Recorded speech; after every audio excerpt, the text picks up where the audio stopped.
Welcome to Everything Co-op, bringing you information on how cooperatives can help improve your quality of life.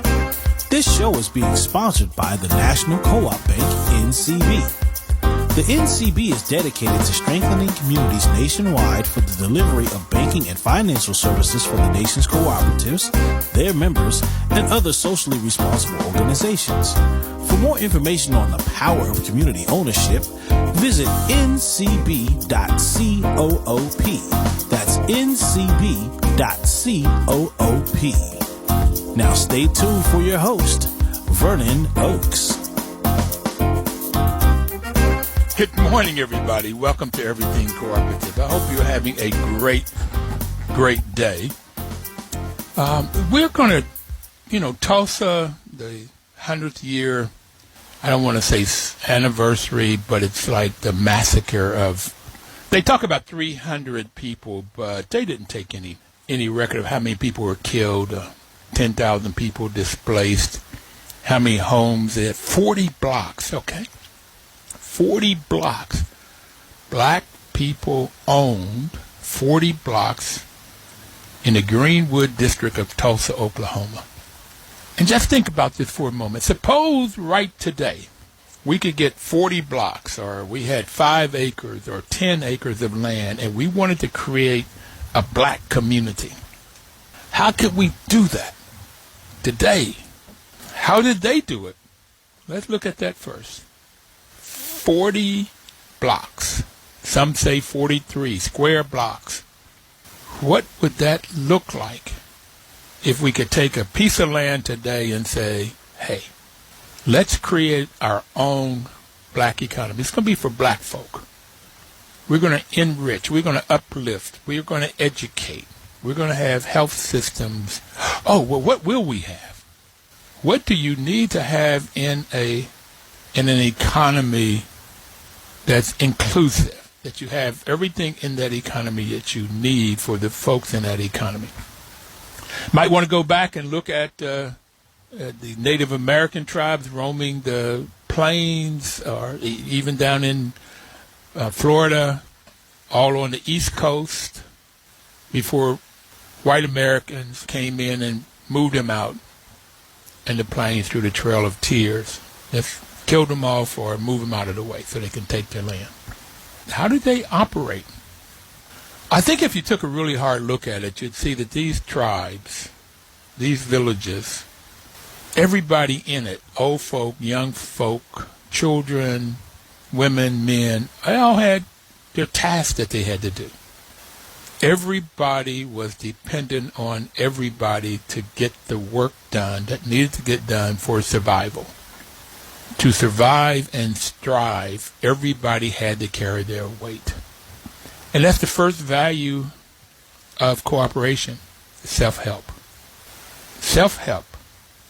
So if you take a look at these villages early on, or if you take a look at Tulsa and all these other towns that grew up after World War I, after the Civil War, folks saying, we are going to be self-determined. We are going to help ourselves. We're going to better ourselves.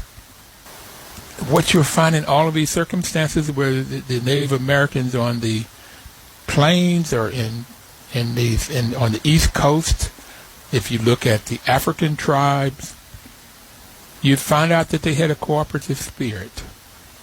Cooperation.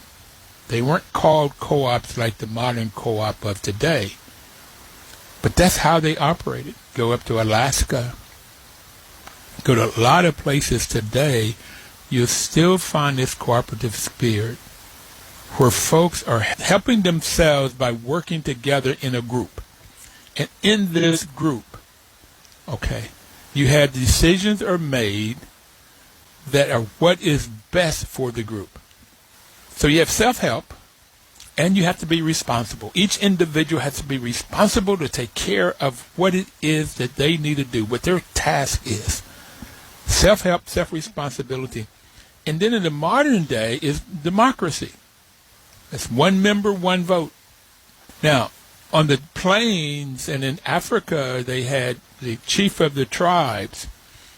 You had the elder group. And these were the ones that made the decisions. So you did not have one member, one vote, to what I have read in history, as they do in the cooperative. I have not read about the governance in Tulsa, but they did have this cooperative spirit. Douglas Rushkoff was on our program, and he said that they work cooperatively, and the white folks didn't understand that. They pooled their resources in Tulsa. But I was in a meeting last night, and one of the gentlemen there said he went to Tulsa for the celebration or for the remembrance of the massacre. And he came back with the stat that money turned in Tulsa 32 times. I go, wow, what do you... Because I remember in economics when I took it, they talk about multiplier effect. How often does money turn in a community? And I have learned that in black modern-day communities, money may turn once or twice. That means that somebody will live in a community, they live in the Bronx, they go over to Manhattan to work, or Washington, D.C. Perfect example. They go work, but then they may go to Maryland or Virginia to buy, because that's where the malls are, that's where the shopping centers are. Or if they live in Ward 7 or Ward 8, they may have to go to Ward 1 or 2 to shop. In Ward 8, there's no supermarkets. There's one. Okay? So they have to go outside the community to buy. So that's when it turns one time. It comes in the community and goes right out. But if it's in the community where a person in Ward 1, they go out, they work, they come back in Ward 1, they go shop for food in Ward 1, they go to the cleaners in Ward 1, they get their hair cut in Ward 1, they buy their clothes in Ward 1. And then that merchant, he pays his employees and they shop in Ward 1. So you may get in the white community, money turns 5 or 6 times. And that just creates wealth. It keeps turning, the same dollar keeps turning the community, and it creates wealth. More people can pay taxes, so government can take care of roads, start to say police, okay. They can take care of the kinds of things that are needed, electricity, the infrastructure, the things that are needed, schools, for the community through these taxes. They can fix up their homes because money is turning. Keep their lawns up, or maybe grow some vegetables.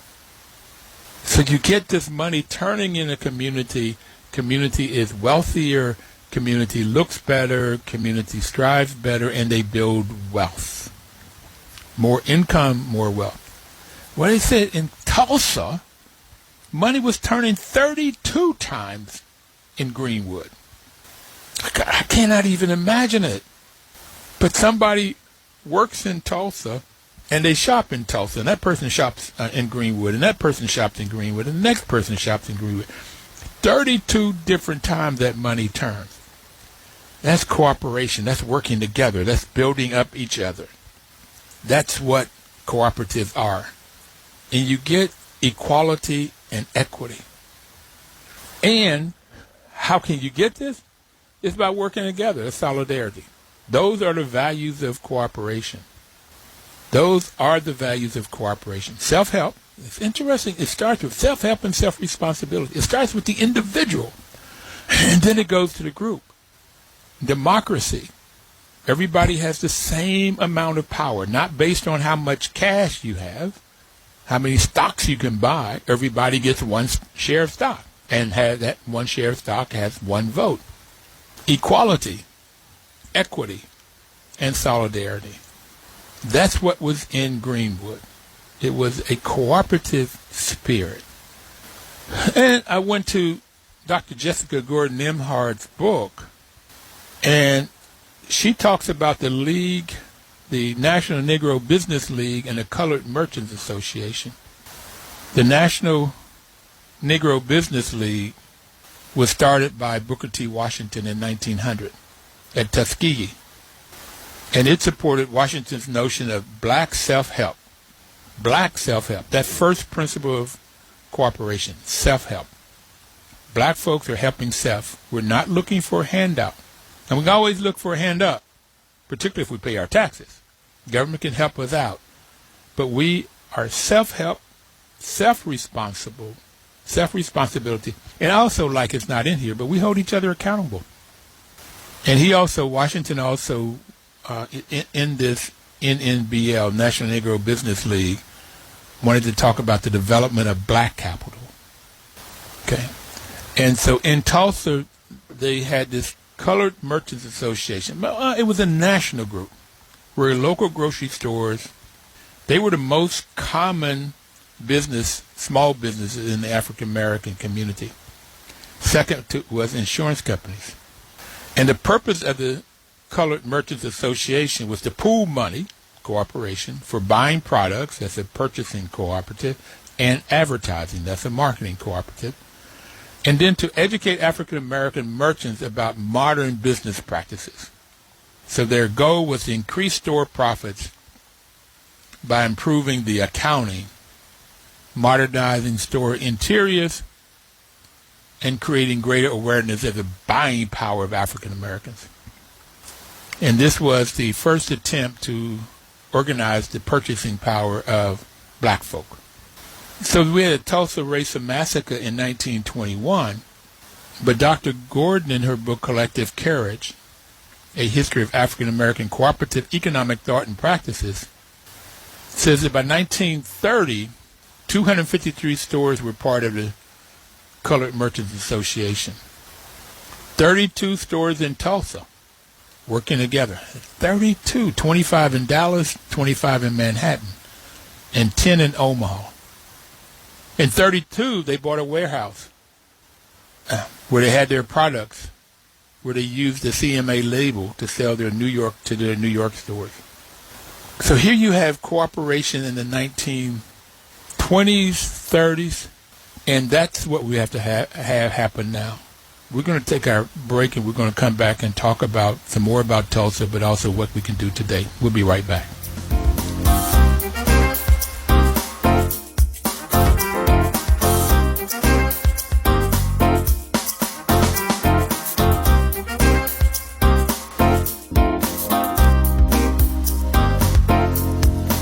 Welcome back, everybody. This is Vernon Oakes, and the program is Everything Cooperative.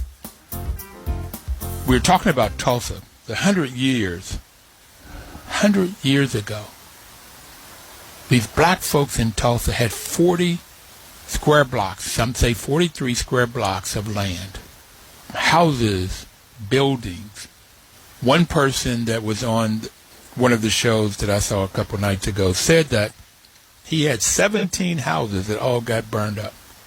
And he had $450 coming in a month. And I just multiplied that. Turned out to be he was getting on average $26 a month rent. So that tells you about what things were costing back then. That basket of goods, rent, bread, milk, what these baskets of goods were costing, it was much, much lower. So you could buy land at a lower prices, buy houses at a lower prices, but people weren't getting paid that much either. Now, I remember in my lifetime where gasoline was 25 cents a gallon, whereas $4 a gallon and $4 plus in California today. So the cost wasn't that much, but it was still hard to get the money together. So how did they get the capital together to buy the land for these 43 blocks? How did they build hotels and churches, insurance companies, grocery stores? How do they get all of these things? What kinds of light manufacturing may they have, or other kinds of manufacturing? Back then it would have been horse and buggies, and I remember in one of the programs talking about the first black family that bought a car. Okay, so what kinds of manufacturing? What kind of farming? How do they get their food? Did they produce their own food? Did they have farms? And the question becomes today, if we had a piece of land, okay, and this has been sort of what Carter G. Woodson talked about, Booker T. Washington talked about, Marvin Garvey talked about, of how do we get our own system and we make our own money, whether it's going back to Africa or doing it here. How do we do what was done in Greenwood and some, I want to say 45 other communities? There were these other towns that popped up. What would we do today? So what we had on the program last week, we had Roger Green on. And they've created a Citizen Share Brooklyn, and they're creating an ecosystem, creating a system, economical system. And what they're doing is linking and supporting unionized co-ops. They want people to have living wages and share of the profits. They want to build houses. And what Roger shared with me, so they're not taking a block of land, 5 acres, and then building a system on top of it. They're taking the system that's there and figure how can black and brown people get their own businesses, their own ecosystems, and because they're labor, they want to unionize and create co-ops. These businesses right now we have a lot of baby boomers. Talking about trillions of dollars being changed hands from baby boomers to either their children, or they sell them, or they close them, and instead of closing them or selling them to anybody else, Roger and other folks around the U.S. are talking about how do you sell these to the employees? How do we convert these from being owned by a baby boomer or 2 or 3 and get the employees to buy these businesses and create a co-op? And where there's a union, and maybe even starting a union, then you end up with a unionized co-op. And when I first heard about these union co-ops, by going down to Cincinnati, to the Cincinnati Union Cooperation Initiative, I think is what that was called, I went to their annual meetings 3 times, and it turned out that you have a union, you have 3 different power plays. You have the employees that are owners of the co-op, or in a worker co-op. That's all it takes for a worker cooperative, is the employees own and control the business. And then they hire management, and that management could come from these employees or it could come from outside management. So you have 2 entities. And if you're not very careful, management, they come in and get more and more and more power, and they reduce the power of the employees. So that's what you end up with 2 groups. But the union becomes a 3rd group. And so now you can have offsetting powers, and you can have this accountability between the employees and management and union. And union could be that one in there to help make sure that things are going according to what the employees have said goes. That's what happens in a worker cooperative. The employees set the policies, procedures, and so forth. So this is what in Brooklyn, were lots and lots and lots of poverty. I can't remember what Roger told me the median family income was, but it was right at what the U.S. says the poverty line is, and that is taking into consideration all of the wealthy folk that work on Wall Street and so forth. So you have a lot of poverty in Brooklyn and the Bronx. And he said that just in hospitals alone, that hospitals, their supply chain is $40 billion a year. $40 billion, that's a B, not the M, million. So how can we create co-ops in Brooklyn? That's what they're doing, the Citizen Share Brooklyn. How do they get, I don't know, $10 billion worth, a quarter of that business? 10th of the business is $40 billion of sales. How do they get light manufacturing, medium manufacturing? How do they create housing for the employees there? Okay. And then they're going to, this incubator, they're going to create these businesses and make sure that they work. Make sure they work. And just like a question that was raised right at the beginning of the pandemic is if the nurses and the folks that work in the hospitals own the hospital, you can believe they're going to have things in that hospital to protect them. The PPEs, they would have had them in there. They would have had that stored up. They already knew that a pandemic could happen. They already had plans for what to do when the pandemic happens, but the owners of the hospitals didn't execute that plan. So they were without the protection.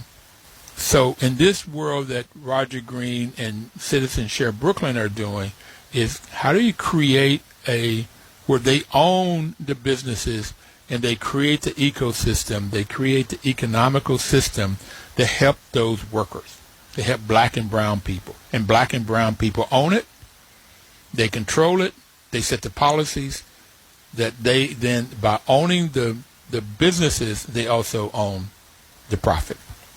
So he said the goal is to have a living wage and share in the profit. So this is what's happening in Brooklyn right now. It's creating this ecosystem, and you can look at Tulsa, how they did it. And Douglas Rushkoff said on the program is that the whites didn't understand it. And he's a white man. Said they didn't understand it and became jealous of black folks who they always discriminate against and try to push under. And you look at how wealthy that they are, how proud that they are. Okay, and so they went to destroy it.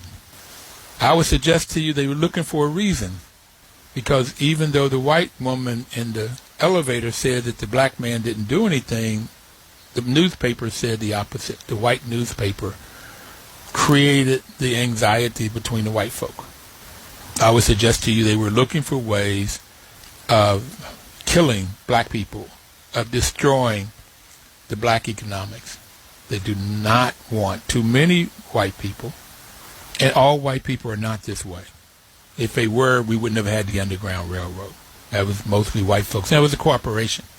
But we had white people that have allied with us all through it, and too many white folk are against us.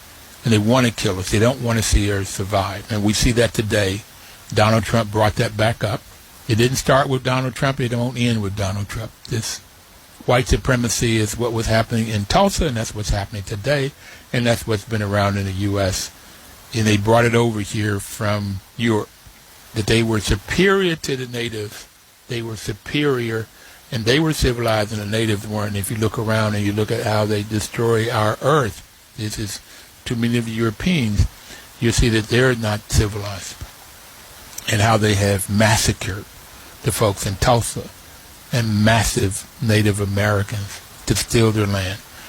Too often the slavery and the economics of too many white people have been about how can I get their assets, how can I take their labor and not pay them anything for it. Slavery was the ultimate. We'll be right back. Please don't touch that dial.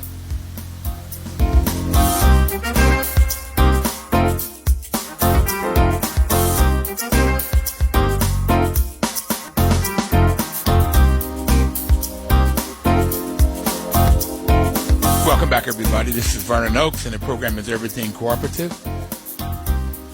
You know, we've been doing this show for 7.5 years. We started out, we were only going to do it for the month of October. The month of October is Cooperative Month, where we celebrate co-ops around the world. And, you know, co-ops are bigger in other parts of the world, bigger than they are in the U.S. And there's this rich history of co-ops, particular co-ops in the black community. And I've already mentioned Jessica Gordon Nimhard's book, The Collective Courage, A History of African American Cooperative Economic Thought and Practices. It took her 15 years of research to write this book. And what you'd find is, or what she found, was almost every civil rights leader was impacted by, or they took part in, the cooperative business model. Frederick Douglass, W.E.B. Du Bois, Fannie Lou Hamer, Murray McLeod Bethune, Martin Luther King, Baynard Rustin, Thurgood Marshall, A. Philip Randolph, Ella Jo Baker, Harry Belafonte. They all believe in this pooling of the resources, whether that's money, capital, whether that's skills, whether that is physical labor, strength, whether that's knowledge, thought, but pooling together whatever resources you have and then bettering the community. It's self-help. Everybody is helping self, but by collectively, solidarily putting in, making choices that's best for the community, best for the group, best for the business. This is what this cooperative model is all about. And there's 4 different types of co-ops. And if you look at it, if you think about, you're going to take a piece of land and you're going to start off afresh, what would you need in that land to have an economic system? What do you need to create money and to create wealth and to create security, to create safety? Okay, when you sleep at night, you don't worry about somebody killing you or breaking in. And that's what homeless people have to worry about all the time. If you're out in the street, who can hurt you? So how do you create safety in an environment? How do you create a means of production? How do you create wealth in an economic system in a community? Take a piece of land. You're going to start off fresh. You're going to write out, here's the kinds of businesses that we'll need. These are the kinds of institutions we'll need.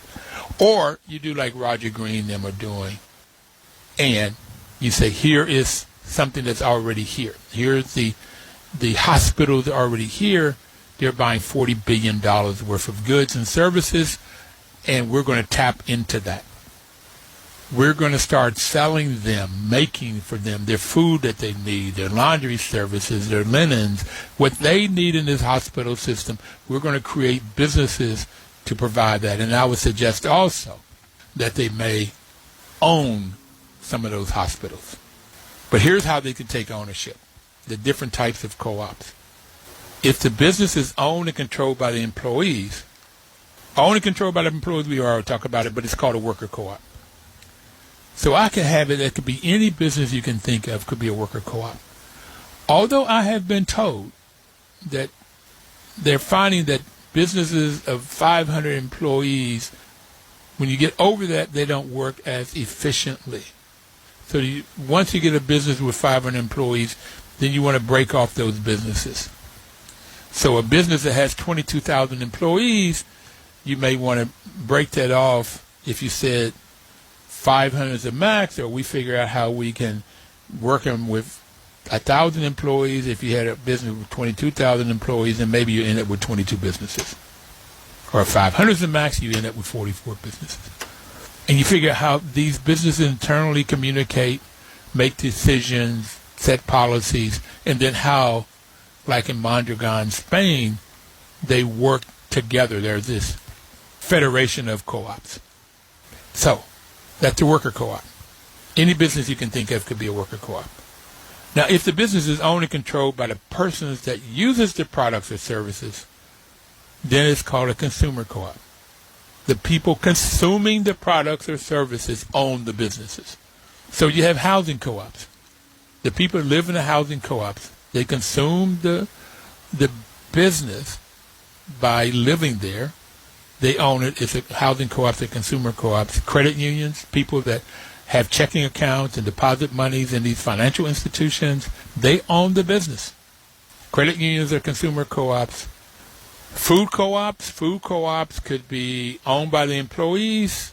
Most of them started out with being owned by the consumer. The people that shopped in these food stores, in these grocery stores, they owned the business. Sometimes they would work in it and get credit. Sometimes the more that they shop, if I went in there and I spent $1,000 a month shopping in there, and you went in and you spent $100 a month, when it came to dividends, I would end up getting 10 times more than you because I shopped in there more. So the dividends, that the money that was paid out, the sharing of the profits, depended on how much you use the business.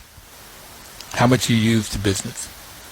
Worker co-op could be in some form of contribution, on how you separate and divide the profits.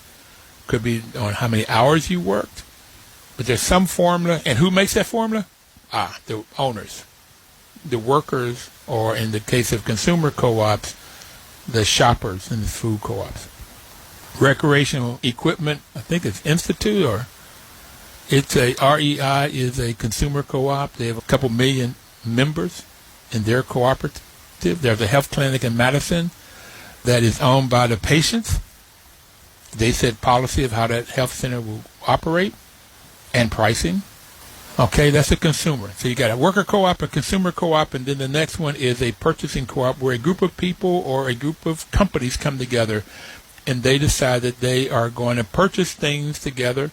And in doing that, they buy in volume and they set up a company. And so the employees in that company know the vendors and who manufactures the products that they need. So they set up a purchasing contract to buy what the businesses needs or these people need. In D.C., there's a group called Consumer Purchasing Alliance, and that was churches, nonprofits, charter schools were the members of this. And then this Consumer Purchasing Alliance bought things like trash collection and gas, utilities, and they got a much lower price by working together. And this group of people, employees, knew the businesses, knew the customers that were or the companies they were buying from, like trash haulers. And that's called a purchasing co-op. And the fourth major one is called marketing co-ops, where a group of people or businesses come together to market their products. Now, for marketing co-ops and purchasing co-ops, farmers have used this a long time. And the Department of Agriculture is the main division in the U.S. government that really understands co-ops, because farmers have used marketing co-ops. Farmers come together to market their products. And you'll see companies like Cabot Creamery, Land O'Lakes, Ocean Spray, Sun-Kissed. But artists are beginning to use both of these too.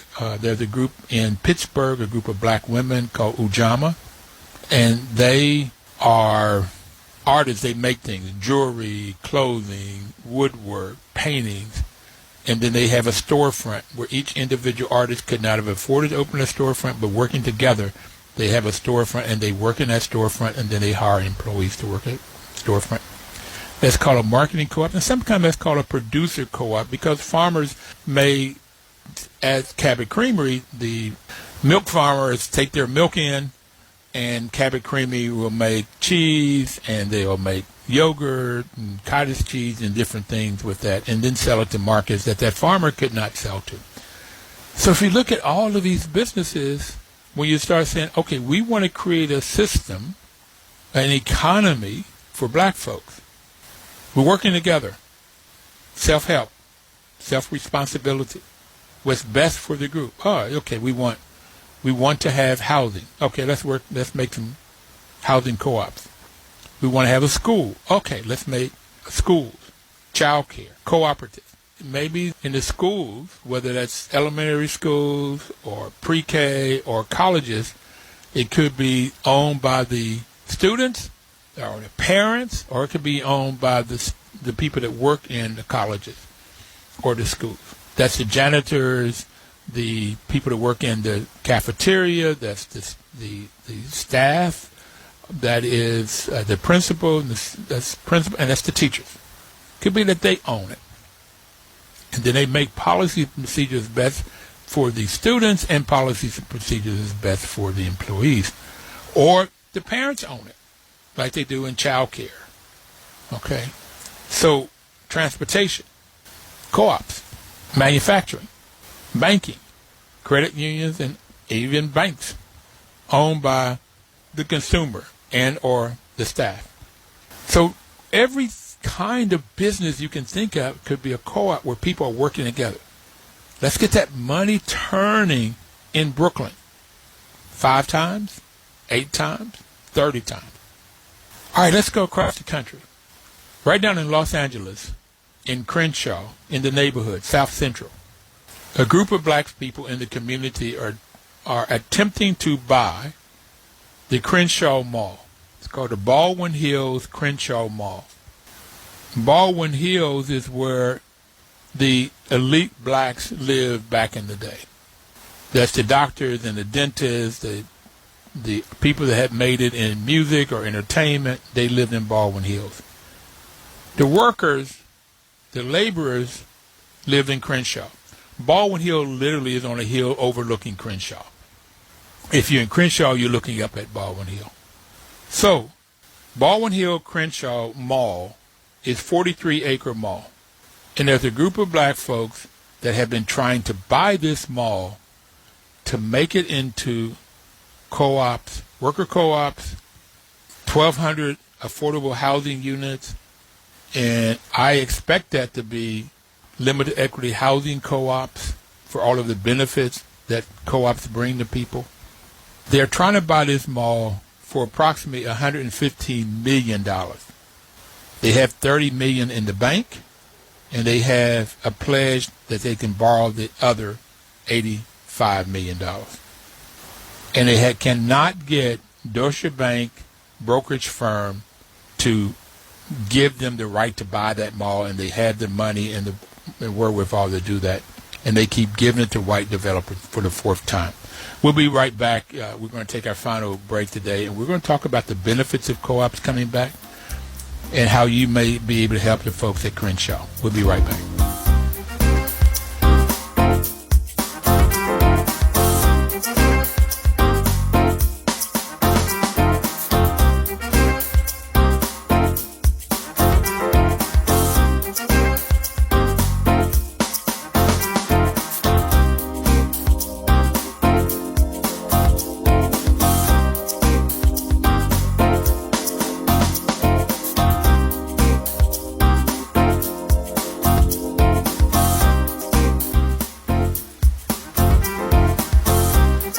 The National Cooperative Bank sponsors this program. The program is Everything Co-op.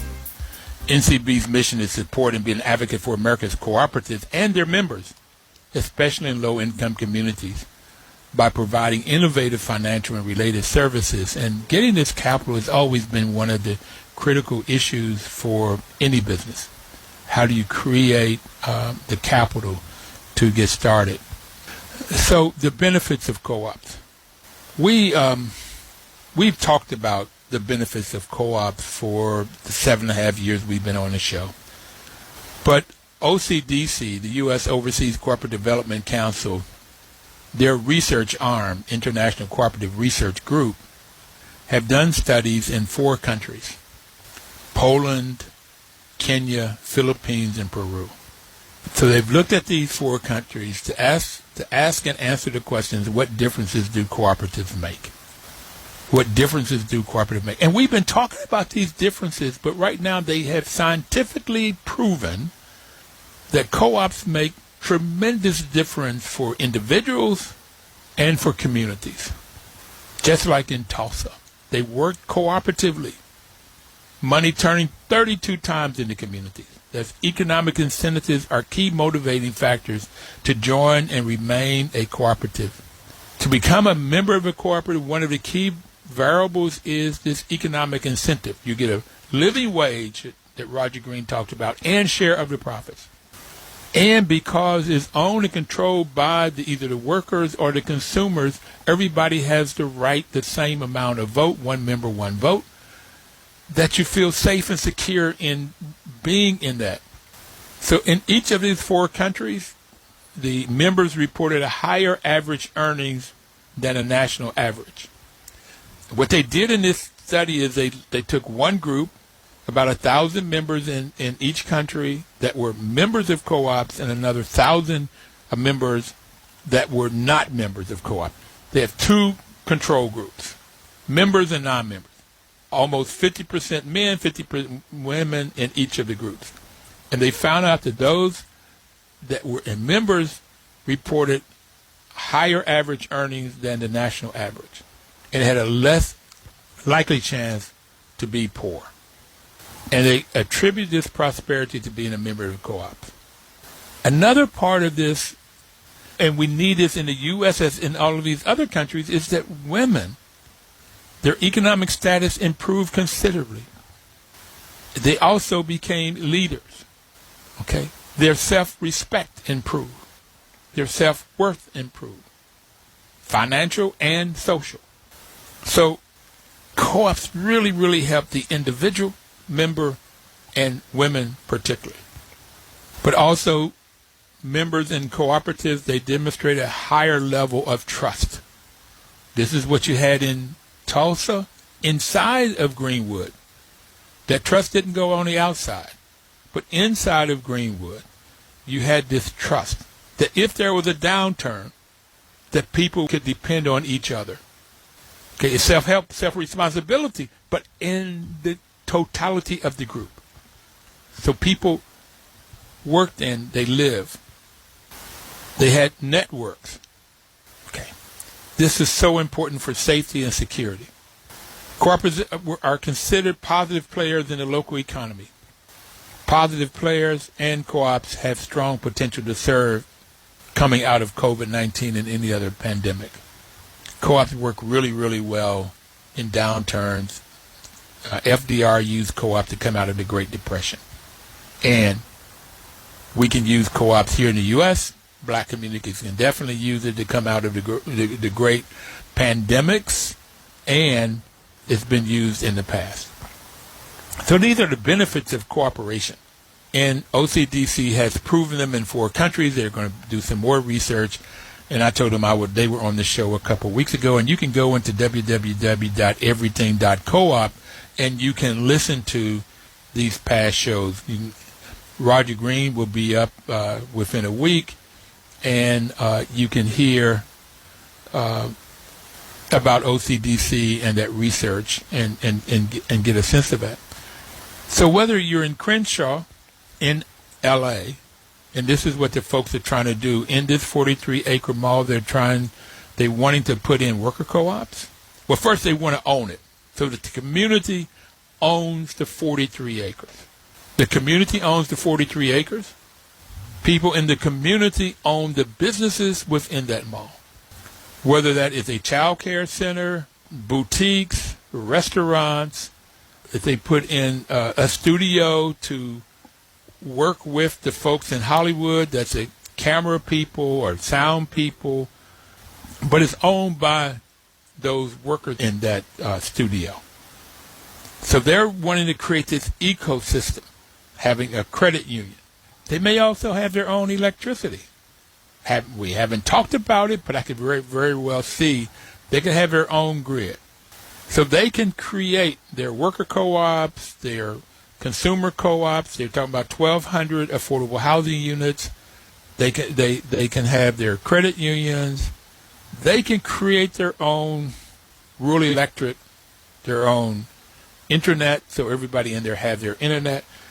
They can become self-contained ecosystem, and where money turns in there. People that work in that one businesses can go shop in other businesses and get that money turning and getting wealth to improve, as opposed to selling it to the white developer that now is the 4th group that they're wanting to come in, who will build high expensive condos, put in high-priced stores, and then blacks will be pushed out because they cannot afford that. The property taxes will go up, and they will not be able to afford to live in there, even if they already own their own homes. With property taxes going up, insurance going up, the value of the property going up to this place where they cannot afford to stay there, even if they own it. They don't have a mortgage.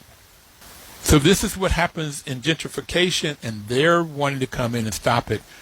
And what happens, what it looks like is happening, is redlining in commercial building. That the white banks, the white developers, they want to keep that asset in their hands so that they can profit off of it, and they can take the working people and push them out. And they don't want blacks to come in because their story that they go in and tell cities is we're the only ones that can do it. And that the Crenshaw Mall is currently owned by union pension funds. Black and brown people, union pension fund money owns it, but the pension fund money has hired Deutsche Bank brokerage firm to sell it. And they're not negotiating with, not talking with, not taking the black folks seriously. And they're wanting to keep it in the hands of white people. Tulsa, how do we get control over their land? They stole that land. They killed people and took their properties. They went into their homes and stole their bank, their money. They stole their china, their clothing. They wanted what black people had, and they just went and took it with no consequences. The sheriff deputize white folk, go kill these black folk. I'm sure they use the N-word. And take what they have. 43 blocks of businesses. They just went in and took it. This is what's happening at Crenshaw. This is what's been going on in Brooklyn. While all around those hospitals and universities, you have blighted areas because they take the business to white districts, to white folks, and they keep that money turning in the hands of white folk. We have to stop it.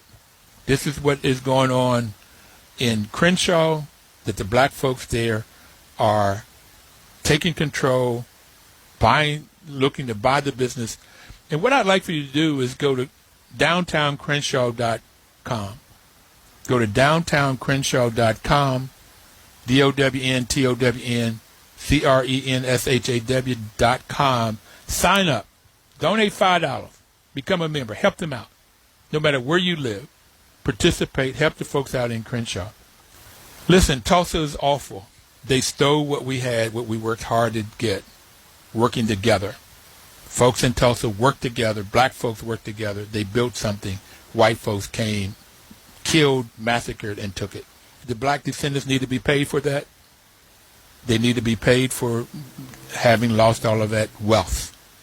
Everybody out there, please live cooperatively this next week. We'll see you next Thursday, and let's work together. Please join in and help the folks at Downtown Crenshaw.